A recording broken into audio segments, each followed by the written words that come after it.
To access the air filter, first open the hood.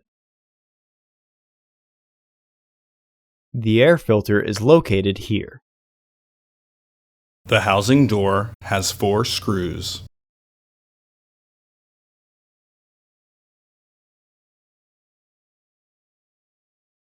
Though this model we were filming was missing one. Use either a flathead or Phillips head screwdriver to loosen the screws.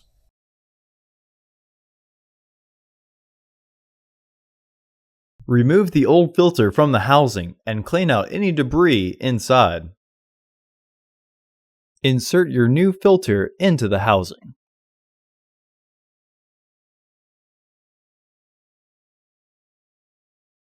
Reinstall the screws.